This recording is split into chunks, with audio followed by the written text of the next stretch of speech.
ভাইজান আপনি এটা খায় কি মজা পাচ্ছেন? এটা আমরা সারভাইভ করতে গেলে আমরা দেখি ডিসকভার চ্যানেলে যেটা আমরা বিয়ার গ্রিলসের কথা নাম অনেক শুনেছি। তিনি কিন্তু বিভিন্ন সময় পোকা মাকড় অনেক কিছু খাইছেন। তো আমাদের লুৎফর ভাই কিন্তু সেই রকমই একজন মানুষ যে আমাদের এইখানে প্রকৃতিতে এই শালিক যেটা খেয়ে দেখালেন যে আসলে এটা খাইতেও ভালো লাগে, পুষ্টিকর এবং এটা মুক্ত, ফরমালিন প্লাস হচ্ছে মেডিসিন মুক্ত একটা প্রাকৃতিক খাবার। তার সৌন্দর্যটা হচ্ছে বোঝাই যাচ্ছে তার প্রতিক্রিয়াটা দেখেই যে আসলে এটা তিনি কতটা আনন্দ আছেন এবং এটা খাইতে কতটা টেস্ট।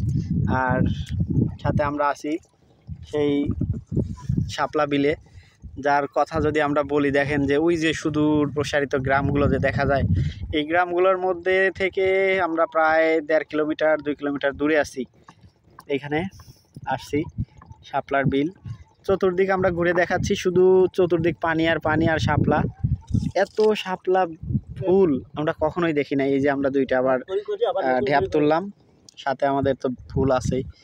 এগুলো আসলে অনেক মজার। এইখানে ঘুরলে পারেই মানুষ বুঝতে পারে একটা মানুষের দুঃখ কষ্ট সব কিছু নিরসনের মূলে থাকে প্রাকৃতিক সৌন্দর্য।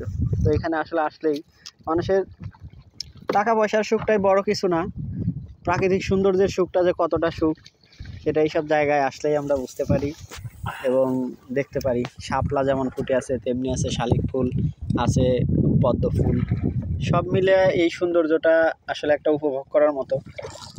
এই যে আমরা একটা শাপলার কলি, একটা সৌন্দর্য উঠাইছি। ওই যে পানির নিচে ওইটা কি সাদা দেখা যায় ভাই? এই যে পানির নিচে একটা সাদা কি যেন দেখা যাচ্ছে। ওকে, ধন্যবাদ আমাদের বাবুল ভাইকে, অনেক ধন্যবাদ। সে আমাদের অনেকটা সহযোগিতা করছে, সে নিয়ে আসছে আমাদের। আসলে না আসলে বুঝতে পারতাম না যে না এতটা একটা সৌন্দর্য। তো এটা ধন্যবাদ, দোয়া করবেন।